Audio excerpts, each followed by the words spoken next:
Well, welcome back to the Wealth Transfer Podcast. Today, I'm excited to bring on the estate planning attorney, Aubrey Boswell of Boswell PLLC.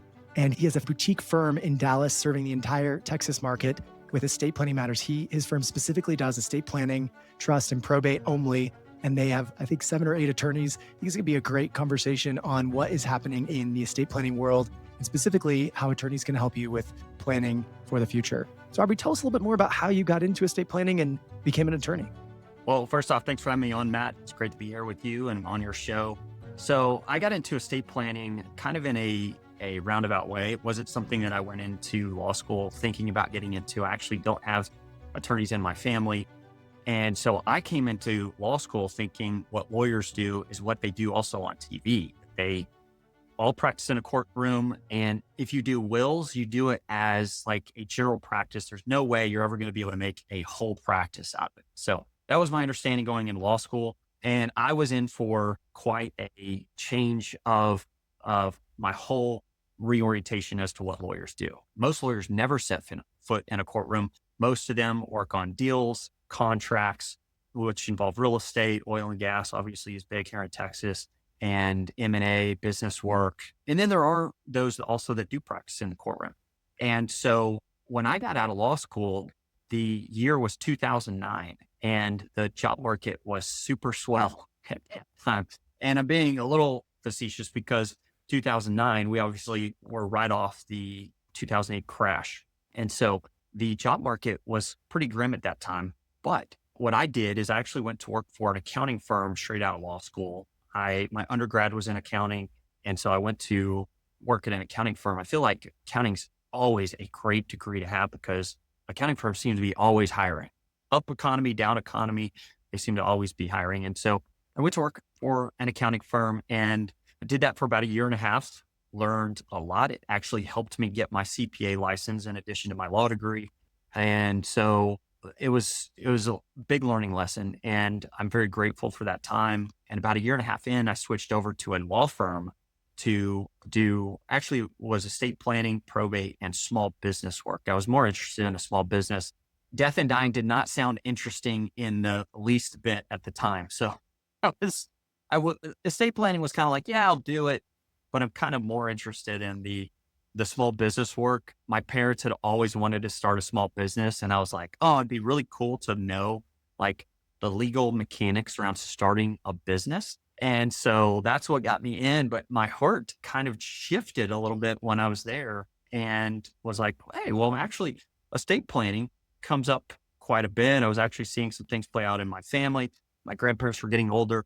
And I was just like, this is way more interesting and intriguing than I gave it credit for before. And so this was about, very early on in my career, the first couple of years. And I was doing estate planning and it started small. And then lo and behold, I'm 17 years in now doing estate planning work. And it's been a fun ride. Started my own firm about 5 years ago, but that's kind of the journey and the transition of getting into estate planning for me. That's a great story. I've been working with probate and trust attorneys for about 15 years, doing various real estate work. And the more time I spend in estate planning, the more amazed I am by how many different strategies and objectives and it is one of the most interesting paths of law I think there is. And most of the time, I think people just think a will, trust, when you die, transfer it all in an estate, there's a probate or something. But there's so many other strategies. And I always say I'm a little bit of a tax geek. Both my parents were accountants. And so I always think about we should be minimizing how much tax we're paying. And so estate planning can really can come from a tax planning angle or even from just a smooth transfer of assets or of values even. But there's so much that goes into it. What are some of the things you guys see on a day-to-day basis? Like what kinds of documents, what kinds of strategies, what kinds of things do you work on that maybe people wouldn't even think about other than just a will? Yeah, absolutely. So a few things that we work on day to day. Obviously, we do kind of your core estate planning, wills, ancillary documents, which for us, that just means your medical power of attorney, financial power of attorney, those sort of smaller documents that people normally think about. We also are big fans of using revocable trusts at our firm. So that's something we can talk about more as we get into things. But revocable trusts basically allow someone to avoid this probate process that may be at the end of their life that they're family members would have to go through after the person had passed away. And so a lot of times we're drafting the will, the ancillaries, and a revocable trust. We're doing those things. And we refer to that generally as a person's core estate plan. And then, as you mentioned, we can do things even beyond that, things that are a little bit more sophisticated that people can add to their estate to do certain things. Like we always mention, to clients, your core estate plan, asset protection, estate taxes, those are things we want to hit on and that we will look at for every single client that comes in. And on top of that, we have recently started to look at legacy planning for a client. Legacy planning for us means, are your values also going to pass on to your kids vis-a-vis your estate plan that you're handing over to them, which controls all your money and all your assets that you're leaving to them?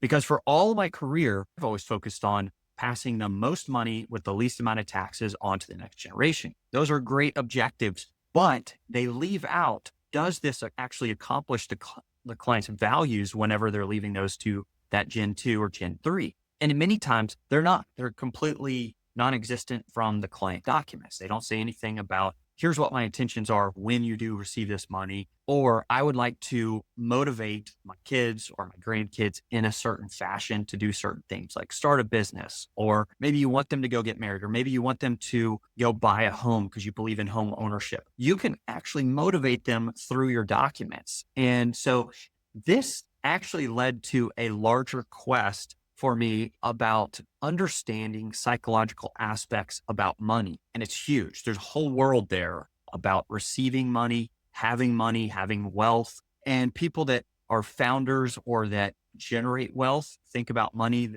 differently than people that receive it or inherit it. And they're both important to understand those ideas and those philosophies and psychological underpinnings, because money can be good for you or it can be bad for you. It can set you up for success or it can set you up for failure, whether you're the founder or whether you're the inheritor. And so it's helpful to be mindful as you're leaving money to the next generation. And so we're very thoughtful about that as we're engaging with our clients and having these discussions.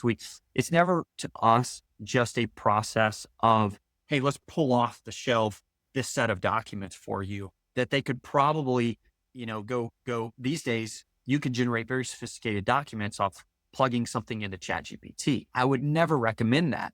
You want to work with someone. It's just like, I'm not going to go order, all the parts to assemble a vehicle from Amazon or some, car website and then go try to assemble it myself. That would be nuts. So you want to work with someone that's sophisticated. And so that's what we're doing day to day, is we're working with clients to lead them through that process so they have a plan that matches what they're trying to accomplish. Like I said, in those areas of core planning, asset protection, estate planning, or estate tax planning, and then also your legacy plan. That's great. And I do think, we've seen maybe the results of not having legacy planning for 30 or 40 years, and we see where it's failed or where it's failed families and how that, and then you sometimes see those that maybe didn't know about legacy planning, but still did it well in a way that they transferred those values, and you see that carrying through the generations. And this psychology of money idea is really interesting to me, because I do think the way you view money, if you earned it or if you built it or if you grew it, is definitely different than if you received it. What else have you learned around the psychology of money for those that are receiving inheritance? Is there anything you can do to make it where it's a beneficial receipt, or that it doesn't potentially harm the receiver that hasn't built anything? Yeah, absolutely. There's a ton of things you can do. And obviously your estate plan is not going to be a replacement for things that you've built into your kids or your family members during your lifetime and sharing what your values are during your lifetime or how you lived your life. But it can be a great way to, when you're gone, to have something that speaks for you. This is so fascinating. When, somebody loses a parent or loved one, often they wonder, they ask themselves, how would they confront this situation? What would they do in this particular situation? A child's faced with a decision, should I buy this house? Should I not buy it? Or should I invest money here? Or should I do this? It is so, I think it can be so incredibly helpful for a child or any loved one to receive an estate plan and say, I actually have some direction here. I actually have, this is what was near and dear to my dad's heart, to my mom's heart, to this family member's heart that I'm receiving it from. and it can kind of spur them into certain action. It's always kind of learning the context of maybe how that money was generated or how the founder or the wealth generator wanted that money to be used. It's amazing that can be that those receiving it can actually receive that guidance as well and incorporate that into how they're using it themselves. And we've seen it over and over again that you can transfer those values. Values are transferable to the next generation. And the psychology, I mean, here's an example. We have in this country depression, and it's a huge epidemic. Tons of people struggle with depression. Now think of it, if you have a child or grandchild that's suffering with that and you leave them some money, is that money going to help them or hurt them? Now, most money on the surface can be neutral, but when you receive it, the things that you do with it could help you or hurt you. And I think, trying to make sure that you're using money or that they're using money in a way that benefits them and sets them up for success. We are so keen on that. We are so just locked in on trying to make sure if you have a family member that's struggling with a mental illness, tell your attorney about it. Tell them, because that can help in the planning. Maybe there's something that we can do in the plan that encourages some type of mental health or just some compassion in that area. And so, and the list kind of goes on and on. There's tons of things that are going on in people's lives that you want to be sensitive to as you're crafting these documents. And so, and I think for most of planning history, a lot of that has not been incorporated into planning. It's not even been looked at or on the table. It's just, hey, I need to, divide up my estate a third between the kids. And that's the end of the question. And so what we try to do is be more thoughtful along those lines. I love that. Yeah. And we always talk about Gen 2 or Gen 3, and specifically thinking of the people with the estate plan are Generation 1, and then Gen 2 are the kids, and Gen 3 are their grandkids. And I've seen so many Gen 2 and Gen 3 people feel indecision around how to spend the money or what to invest it in. They just kind of get frozen in this, I don't know what they would have wanted, or I don't know what to do with this, or sometimes they're completely surprised by it, right? It's out of the blue. They had no idea, and they've never really learned how to utilize resources. And so now they're kind of like, I'm not even sure how to do this well. So I think that's a great point. And I often tell people, if you can, and this is probably similar to what you're doing with legacy planning, if you can not only just make a document, but involve your kids to some degree in the conversation. You're making the decisions, but if you can let them know, here's what we're planning to do, here's what we expect, here's how we want you to use this money in the future, here's kind of what this looks like, then you will often find that it'll be an easier transfer of those resources.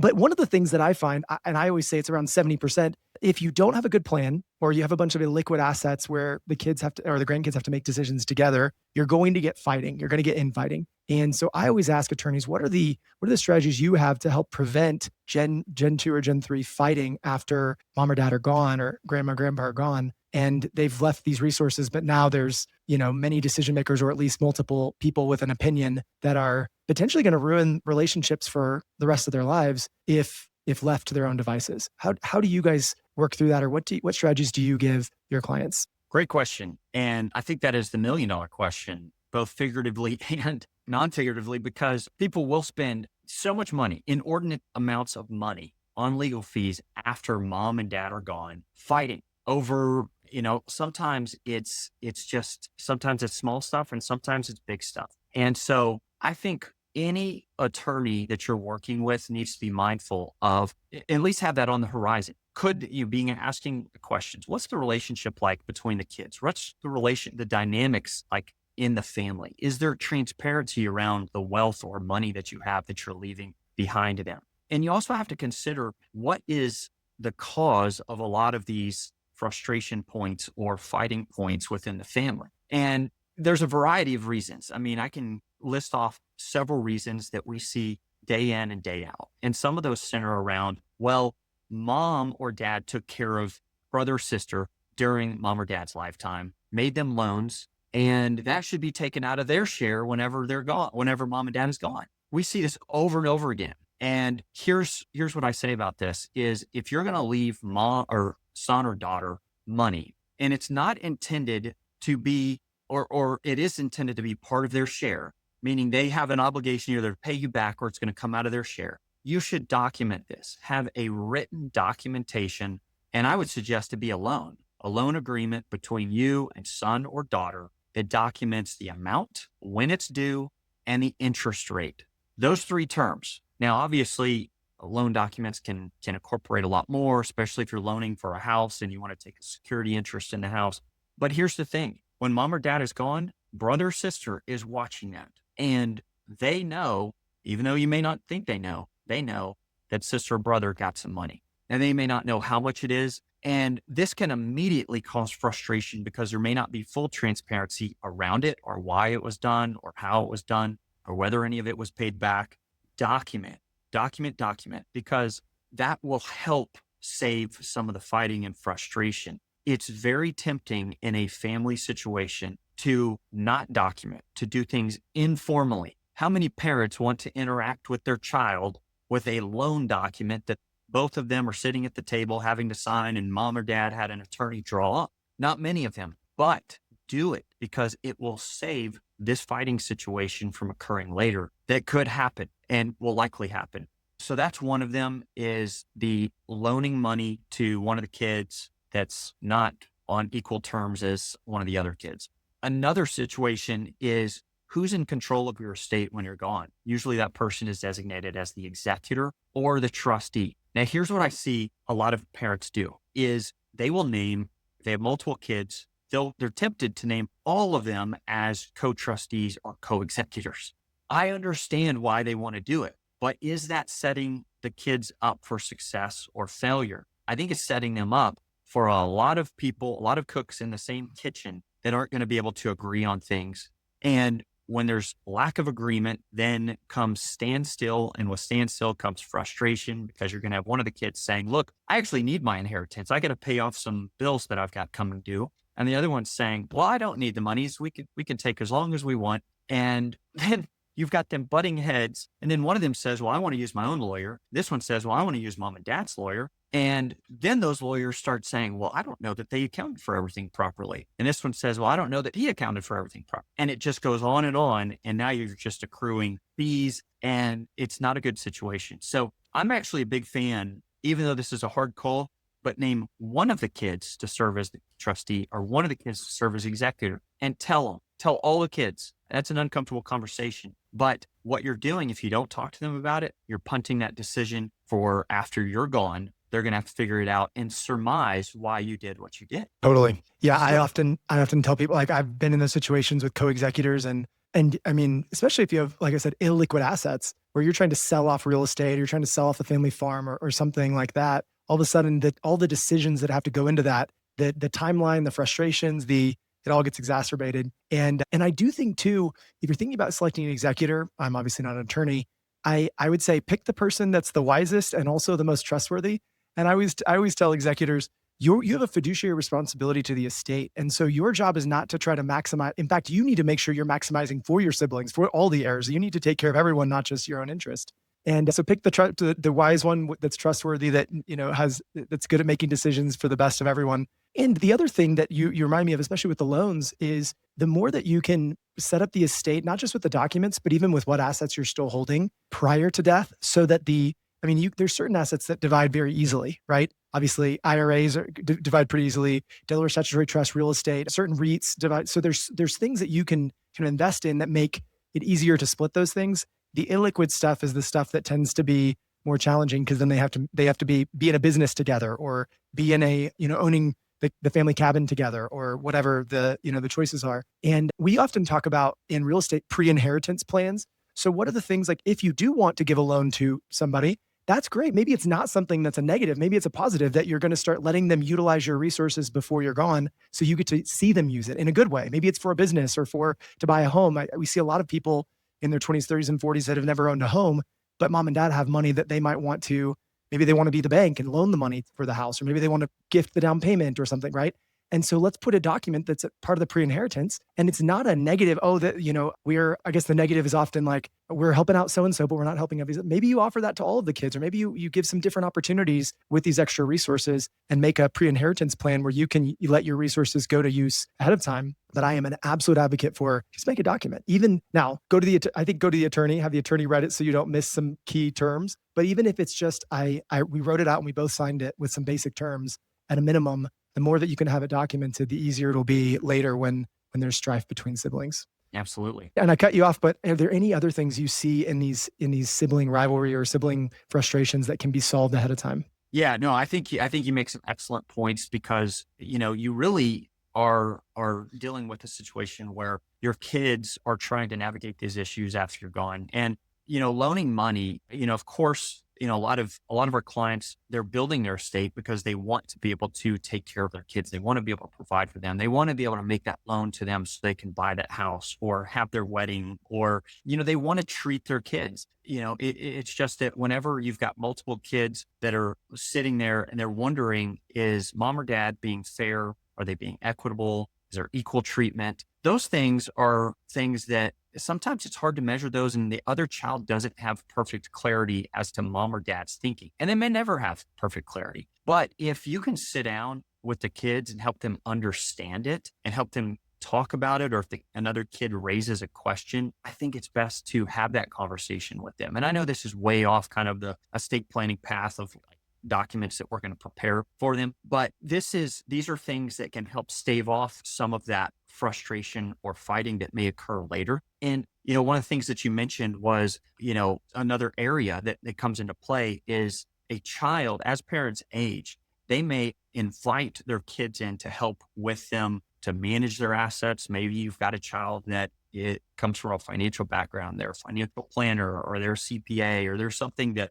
they're in the area that has a professional expertise. And so that parent invites them to be a signer on accounts or invites them to help manage some of their assets. They have to be careful because what could happen after mom or dad is gone is a claim from one of the other siblings could be made that there was self-dealing involved because child was co-operating these accounts and may have not been properly accounting for or recording ins and outflows of these accounts whenever the child was on them. Those things, once mom or dad is gone, you've got son or daughter who's on the account and the other one saying, you didn't manage it properly. I've seen estates get drained over these accusations. And then the son or daughter who was on the account, who probably did nothing wrong. I mean, there could be wrongdoing, but the one who didn't do anything wrong, they're left sitting there. Wait a second, I've got to now defend myself against these accusations and allegations. What can help in that situation is, one, work with an attorney who's helping you to keep records of all of this to make sure that things are documented properly so that you're not setting them up for a fight that's later going to happen. So I think those are the things. And then also providing for in your documents, in your trust agreement, if you are wanting son or daughter to help co-manage these assets with you, put in there, spell out, what your plan is. I am naming them son or daughter to co-manage these assets with me. I do waive any claims of self-dealing that may arise. I think those were things to think about. Again, not giving legal advice on this, but I think those are things to think about that could help a son or daughter kind of manage friction with a sibling of theirs later on. The last thing I think a parent wants to see is that their estate, and they wouldn't be around to even see it, is their estate gets spent down because the kids fighting over it and they're using mom or dad's money to pay their attorneys. The attorneys walk away with lots of money, but the kids don't. And so I think that's a wonderful point. I'm glad that you raised that. Yeah, I love that idea of disclaiming self-dealing in the trust documents as well. Because I know even in my family, it's very common for whether it's Gen 1 or Gen 2, dealing with Gen 3 or Gen 2, to want to give gifts to those that are helping, right? Oh, you've been helping me with this. Oh, you've been doing and I would tell my grandmother all the time, we got to put whatever gifting you want to do, you just need to make it super documented because it's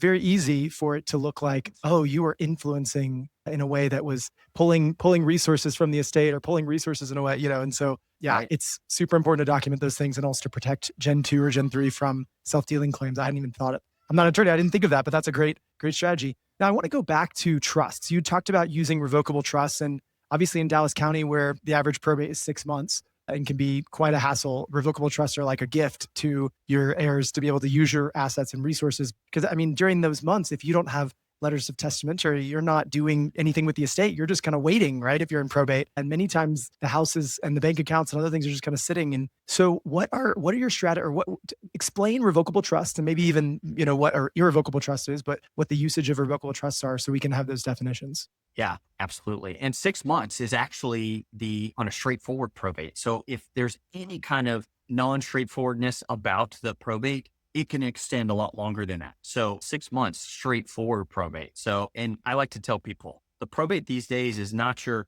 granddaddy or grandmom's probate. These probates are much longer. When I got into law school in 2009, I could do a probate in about 30 days. You can't do that anymore. It's about 6 months, like you said. And so I think that's what people need to be aware of. It's one of the main selling reasons of why we do revocable trusts, is to avoid probate. And what a revocable trust is, it's like a private contract that you're entering into with yourself that governs your estate. And so traditionally, when people think of estate planning, they think of a will and their ancillary documents, their medical power of attorney, financial power of attorney, physician's directive, those smaller documents. Most people have not heard of a revocable trust. And a will is effective for dispersing your estate after you're gone, but a will has to go through the probate process to have any validity to it. Probate, which is another term for proving, it's a process of proving this is the valid last will and testament of the person who passed away. Because there may be multiple wills floating around there. The bank that you go to present that will to doesn't know if this is a valid will or not. So that's why you have to go through the probate process with a court. It takes about 6 months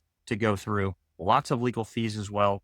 And so a trust comes in, and a trust is another document that sits alongside your will. You still want a will, because let's say you don't fully fund or transfer assets to that trust. The will acts as a backup in your estate plan. But the trust, which is a revocable trust in most estates, is sort of like a container that you can put assets into. And when you initially set it up, that container is empty. There's nothing in it. So your job as the client is to fill up that bucket, that revocable trust, with your assets, whether that be your house, your bank accounts, your brokerage accounts, your investments, other non-homestead real estate, your personal effects, your business interests. You want to generally put all of those in that trust. And there's a certain few assets that I'll mention that you want to exclude generally. But generally, all of your assets you want to put in that trust, because that trust, if set up properly, will allow those assets to avoid probate at your death. The assets that you don't put in that trust will pass under your will and will have to go through that probate process when you die. Now, the exceptions to that generally are IRAs, life insurance, 401ks, annuities. Those usually pass by a beneficiary designation. And so you can set up a beneficiary designation. And we always tell people that beneficiary designation is hugely important. If you named Tom or Becky down the street as your beneficiary, that's going to control, regardless of your estate planning documents, regardless of you naming whoever you named in your documents. If you named someone else in that beneficiary designation, that's going to control over your documents. So it's hugely important to make sure those align with one another. And so we go through that process with our clients to work with them. But, and a trust is not the only way to avoid probate. There are other non-probate mechanisms that you can put on assets, like, you've probably heard of a transfer on death deed for real estate, where you can transfer a house or a piece of property automatically by virtue of this deed at death. That's a possibility. The one kind of backdraw to that I often mention with clients is you can set it up that way. But let's say the dominoes don't fall the way you think they will, meaning you survive your kids, a child predeceases you. Well, if you had in that transfer on death deed, I'm leaving this to my child at my death, but they predecease you. Well, now you have to remember, I got to go change that deed because this situation happened, which I never thought was going to happen. And if you have all these different mechanisms set up, like a payable on death bank account, a transfer on death deed, all of those have to individually be updated to account for that situation that occurred. Versus if you have it all controlled by your trust, all you have to do is update that trust, or that trust may already account for situations like that. That's awesome. Yeah. Do we deal with those sorts of situations? And obviously a lot of people use transfer on death deeds. I think they're awesome, especially if you have a small estate. get the biggest asset out of your estate. If you only have your home and some brokerage accounts or some bank accounts, make your real estate transfer on death deed, and depending on how much money you have left over at the end, you may not even have to go through probate. It might be small, Right. but yeah, that's a great strategy. And then obviously, irrevocable trusts are usually used for taxable estates, but oftentimes people don't know the difference between the two. What's an irrevocable trust? Yeah. So an irrevocable trust would be something that you would probably set up after you've got that initial revocable trust set up.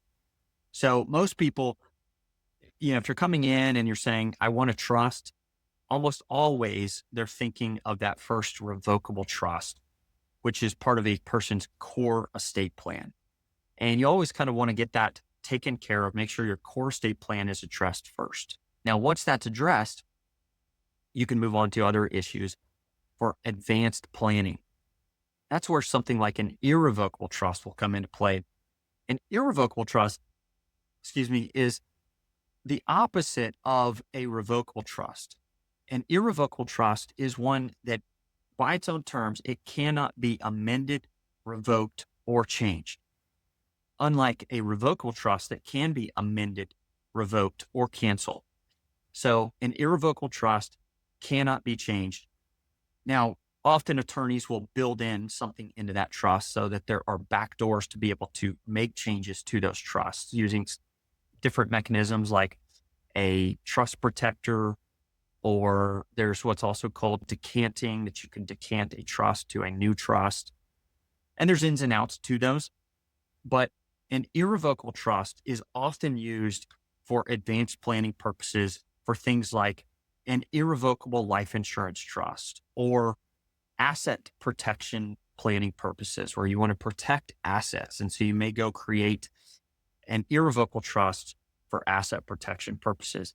Now, Texas actually does not yet have what's called domestic asset protection trust laws.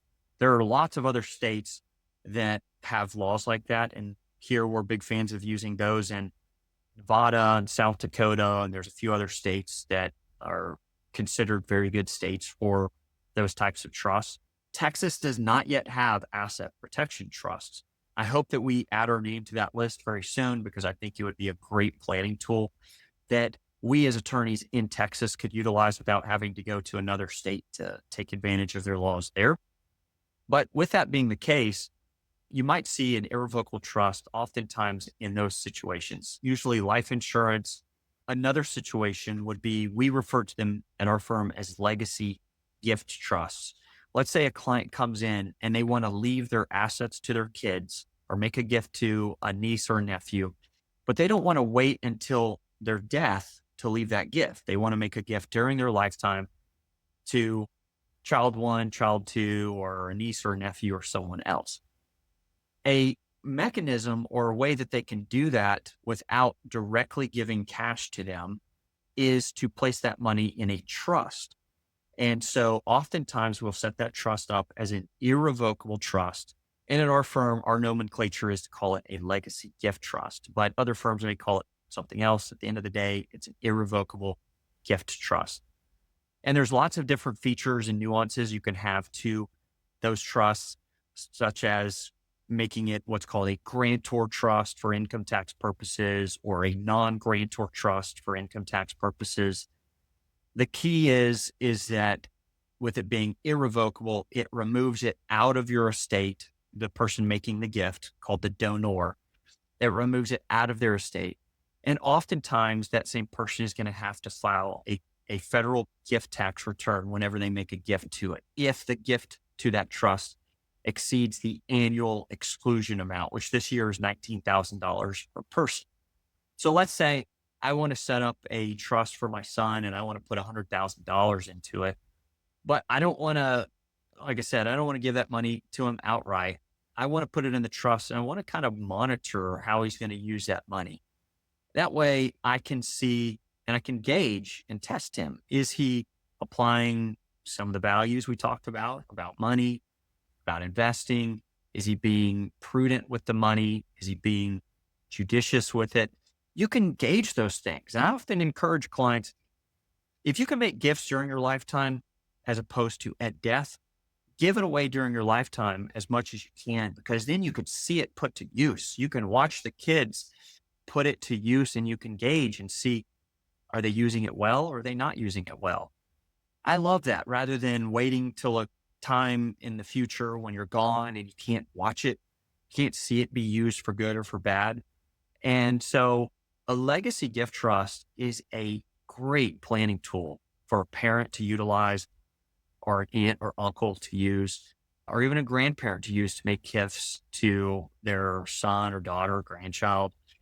And so that's kind of the most situations that you'll see an irrevocable trust compared to a revocable trust. In the legacy gift trust, like in that specific situation, are those generally for one individual beneficiary, or are they sometimes for multiple beneficiaries in one trust? Yeah, great question. So you can actually set it up either way. We generally will set it up as a single beneficiary trust, but you can also set it up as what we call a common trust or a pooled trust, because you have multiple beneficiaries that are all drawing from the same bucket. They used to be more common to set trusts up that way decades ago. These days, you mostly see single beneficiary trusts where there's one beneficiary of each trust and mom, dad, or grandparent makes gifts to that trust for that particular individual. That's perfect. Now, the other thing I always like to ask our guests is like, what are some of the warnings or the red flags or things that you tell people to avoid, or that you've seen the mistakes people have made? What are some of the things that you're, maybe even a soapbox where you're like, be careful about this? What are some of the things that you always warn people of? Yeah. So one of those topics is similar to what we talked about earlier, which is kind of being keen to whether there could be fights on the horizon between the kids, between the grandkids, among your siblings. Often whenever I ask my clients about this, they often have a pretty good indication about whether there will be fights later on. They usually have the inside scoop of whether there are dynamics at play that kids are going to fight or not. And if we can address that early on, like I said, if we can preempt that or stave it off in some manner or some way, let's do it. Just sticking in a provision called the no contest clause at the end of your document is not going to do that. In Texas, we actually have a law that says no contest clause. You can have them in your will or your trust. They're called forfeiture clauses. But if a claim against your will, contesting your will, is made in good faith by the person making that claim, then the forfeiture clause or the no contest clause has no applicability. So basically, there's not a lot of teeth to these no contest clauses. And, a lot of beneficiaries, if they're being confronted with a no contest clause, they look at it and they largely think, well, what am I risking? If you're leaving me very little under the document, like, we've had some clients who say, well, I'm going to leave them $25,000 and they've got a multi-million-dollar estate. I'm going to leave them $25,000. If they had inherited by inheriting an equal part of your estate and they would have got $1 million or a couple $1,000,000 and you're leaving them 25,000, there's not a lot that they have to lose if they go and sue, because the upside is they come in and they get a couple $1,000,000 if they win. The downside is, well, they might lose $25,000. So there's not a lot. If you set it up that way, you're not really, prohibiting fights among your beneficiaries. Since you brought up no contest, I do have a question on that. I had a situation, I was just curious about it. Let's say that somebody is disputing that the executor is acting with impropriety. Is that covered on the under no contest, or is it just if you're disputing the will's validity or the will's specific terms? Yeah. So a no contest clause does not cover breach of fiduciary duty or wrongful conduct by an executor or a trustee or malfeasance. It doesn't cover that. All it covers is a strict contest or challenge to the terms that were set up in that trust or that will. That's great. Yeah, I often see, people are frustrated with the way that things are being executed, not necessarily with how the will is set up. But then they're afraid of that The one thing, even if it has no legal teeth, the one thing the no contest clause does is it causes people to be fearful of, what being litigious could create. So it's interesting. So I Yeah, cut you off. that's a great point. What you just mentioned, it's a deterrence tool. I think that's people will set up outside their house these cameras. They sell cameras that are fake cameras. They don't record at all, and they've got them set up outside their house to help deter criminal activity or trespassers. I think a no contest clause in a lot of ways functions very similar to that. It doesn't have a lot of teeth to it because of the way the legislature here has modified it. And so it can act as a deterrence tool. I mean, I have people that write into us all the time that say, well, I can't really take any action here because there's a no contest clause in mom or dad's will. And then we talk about it and realize that it actually doesn't apply at all. And that's that whole deterrence effect. I think it can have some ability to deter fights among the kids in that regard. But all it takes is for a child or beneficiary to call up an attorney, get advised or educated on it. And then that attorney is probably going to file a lawsuit, if they think that there's actionable conduct there. And so I think that, it can deter, but maybe not wholly and completely. And so I think that's where, as the client, you've really got to sit down and think about, how can I have a more robust plan rather than just this clause in there that may not have any ability to deter at all? How can I have a more robust plan to deal with the fights that may occur on the horizon? And so, there are lots of things that give rise to that. As I mentioned earlier, is, trying to weed out some of that in advance and determine as the client, as the parent, what things have occurred that, that may give rise to different disputes after I'm gone. Sit down and have a conversation with your kids. It may not be a great conversation. Some attorneys and some law firms like ourselves are starting to have conversations that we call family meetings, where we'll get together with the family and talk through some of these issues, not in a confrontational manner, but more as a manner to help answer questions ahead of time. I think that can be very helpful to kids because they may have topics or thoughts on their mind, and it may be a good opportunity for mom or dad who, if let's say this conversation were happening around the coffee table or the dinner table and the lawyer's not there, there may be a question posed to mom or dad about their estate plan that they really just don't know the answer to. And so it often can be productive to have these conversations with your advisors right there at hand. So if questions come up, they can be addressed and answered right there. Obviously the attorney is going to have to advise everyone, look, I'm here, I represent mom or dad in this setting, but they've asked me to be here to help guide discussions, facilitate, answer general questions. The attorney or the advisor doesn't want to get ahead of their client and what's being shared about the estate or what mom or dad is comfortable being shared with the kids.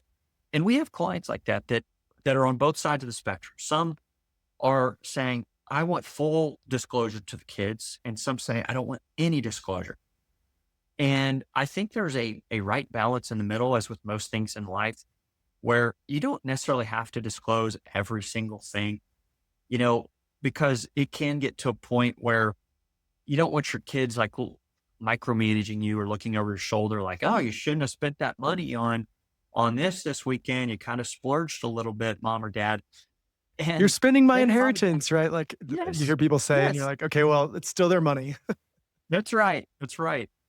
It's okay for mom or dad to splurge, and they earn the money, they built it up.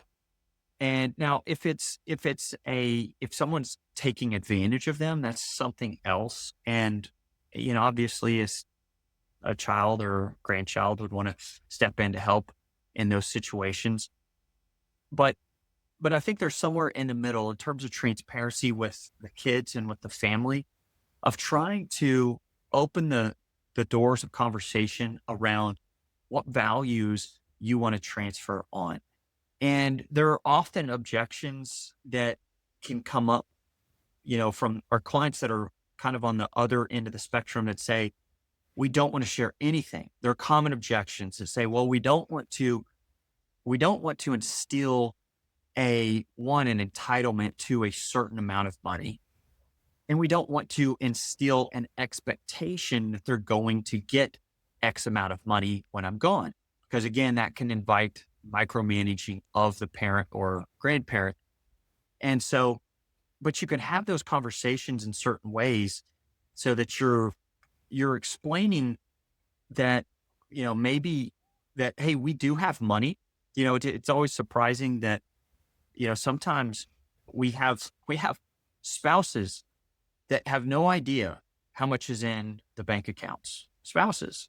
And I'm talking very, very wealthy families that if the husband or the spouse that manages wealth passes away, the surviving spouse has no idea what's there. They know that they're taken care of. They know they take nice vacations. They know the kids went to private school or whatnot, but they don't know how much they're actually worth. They don't know if my spouse passes away, am I going to be taken care of? Are the bills going to continue to be paid? These are good conversations, not only just to have with your kids, but also your spouse. Make sure they're set up and prepared when you're gone so that they can have those conversations. And I'm not saying that both spouses need to manage the finances, but I think it could be helpful to both spouses to kind of be on the same page generally about, hey, here's where our money is. If something happens to me, one, I want to make sure you get it all. It not that it's hiding under a rock somewhere, buried in the yard and never gets found, which we have some interesting cases like that. That happens. People do bury money in the yard from time to time. That may be in your world with the real estate. Well, Like what was the episodes of, I think, Antique Roadshow? Sometimes they'd look through these antiques and then they'd find it'd be like an old piano, and then they'd lift up the top of the piano and then they'd find like a bunch of cash and fur coats. Fur coats are notorious for having cash in them. Yeah.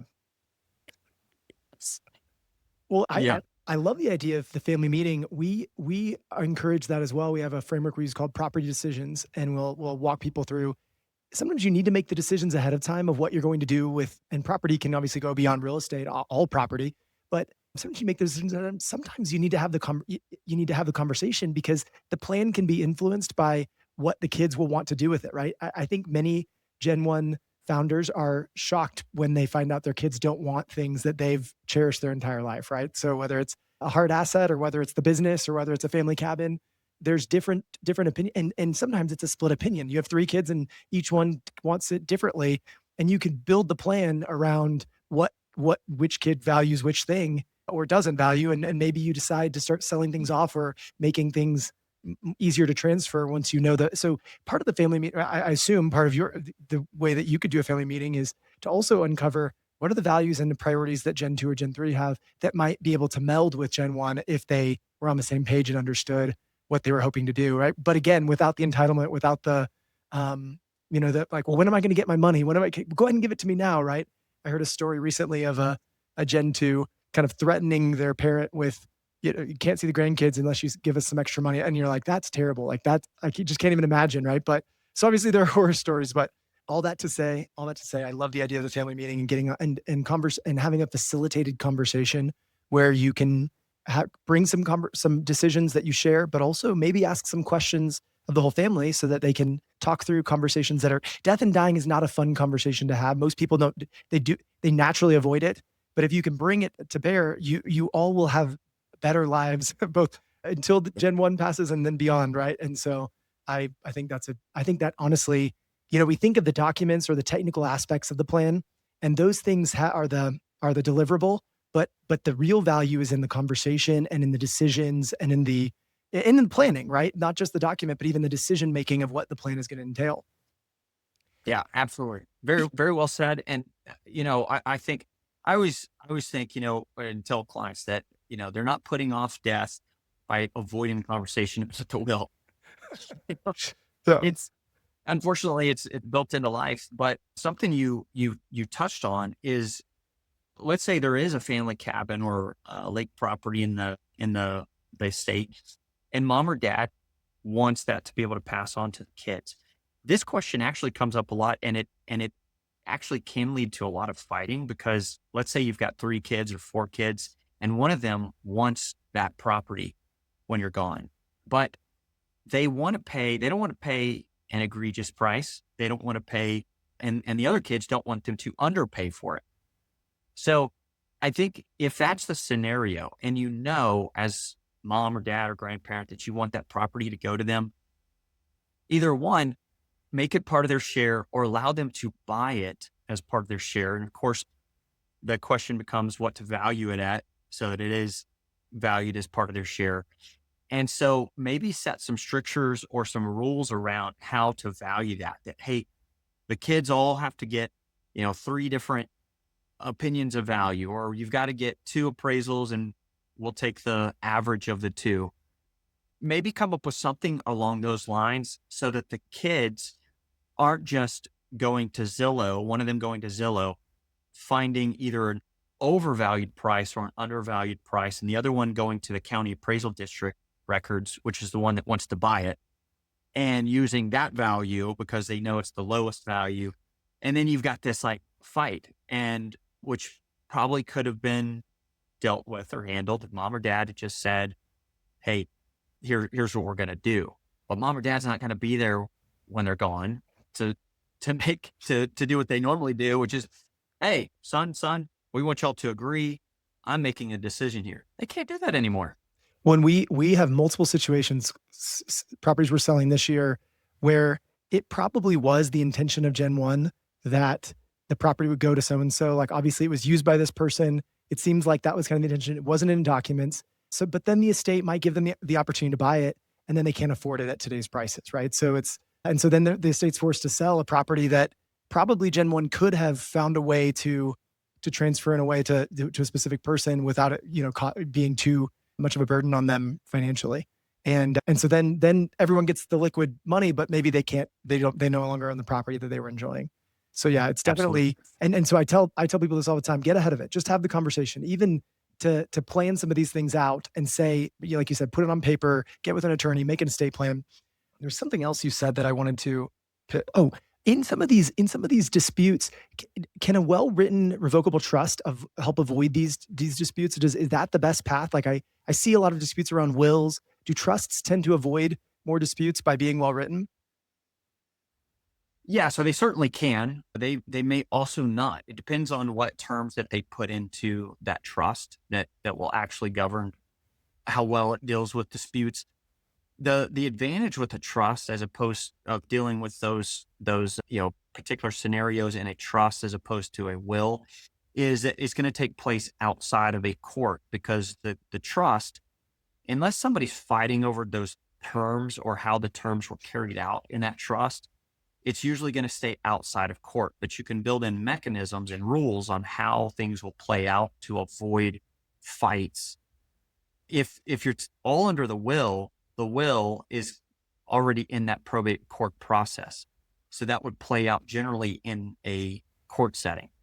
So a trust kind of has a leg up or an advantage in that regard. Again, someone can still sue for breach of duties or some type of breach of the terms of that trust agreement.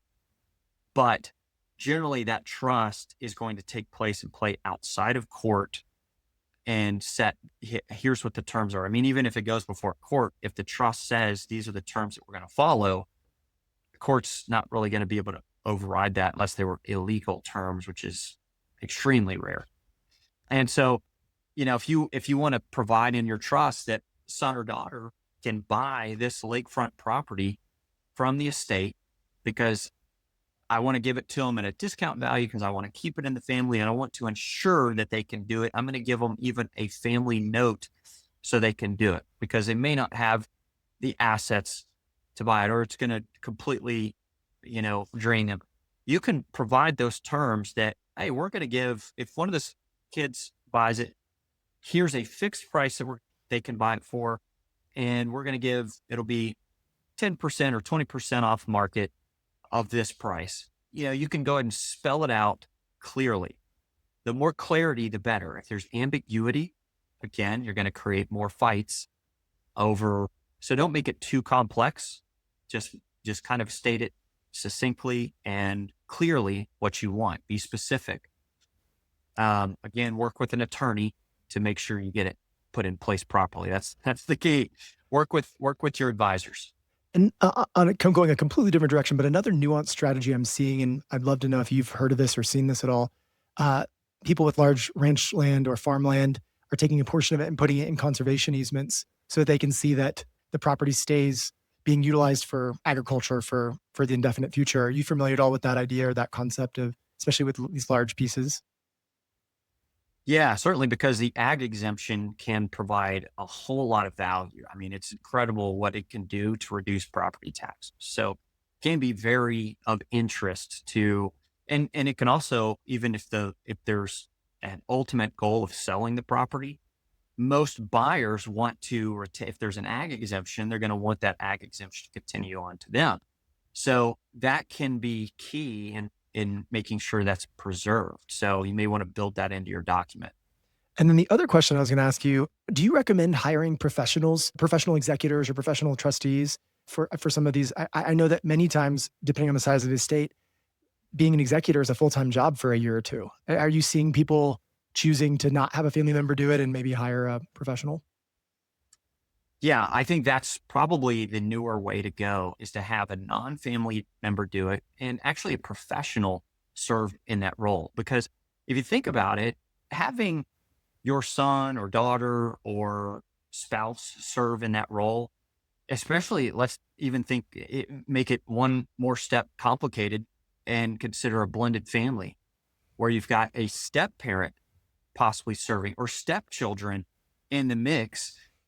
They're, you're inviting a lot of unease or tension into that situation by having one of them serve in that role. And so, not to mention, if you've got a decent size estate, well, they may have to managing those assets, especially to the standard they're held to as a fiduciary, can be a full-time job. Think about the work that could have to go into that, especially if you've got real estate that they've got to manage, stock portfolio, mineral interests. There's a lot that could be involved there. And not every family set up so that they have a child that is, a financial professional or a real estate professional.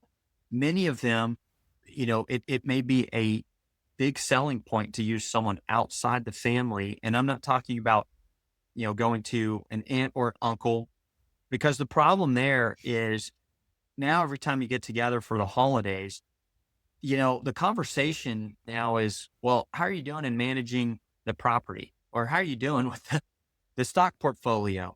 How's the return coming? It completely changes the family dynamic and not necessarily in a good way. And so, and that's where a professional can come in. Obviously, if you engage a professional, you're going to have to pay a commission and some form of compensation. But I'm a big fan, even if you're a family member, compensate your family member. There's tons of wills and trusts that are written that if you're a family member, you get zero compensation. I don't understand the reason for that. You're leaving, you've got three kids, you're leaving a third, a third, a third, and you named one of them as the trustee to carry out the terms of this, but yet they could take no compensation. Their only form of compensation is they get an equal share to their siblings. Well, that doesn't sound very fair for them. And certainly whenever the sibling brings a lawsuit against them, it's an uncompensated role, thankless role. Now they're defending themselves and they never took any compensation even for that role. So I'm not a big fan of the non-compensation route. So even if it's a family member, I think you should compensate them anyways.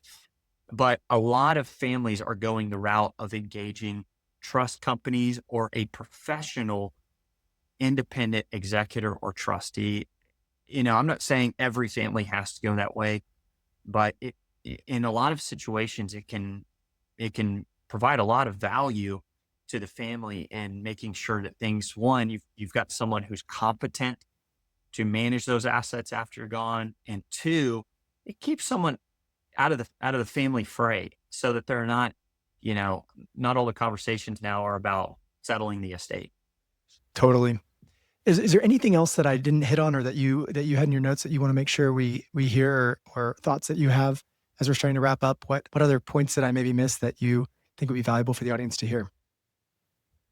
Yeah, I think the last thing I would mention, I mean, obviously we've talked about a lot of things today that, may hit the edges of legal advice. I mean, nothing I'm conveying is legal advice, but the key point is to work with the right advisors, engage an attorney, treat them as an advisor. That's how we want to view ourselves with all of our clients, is really as an advisor at the table with them, and not just someone that's just putting together a product. You can get products from lots of different places. And so certainly the most value that we provide is that we've seen a lot of situations. We know how to handle a lot of different situations. And that advice can actually help you put together a well thought out plan.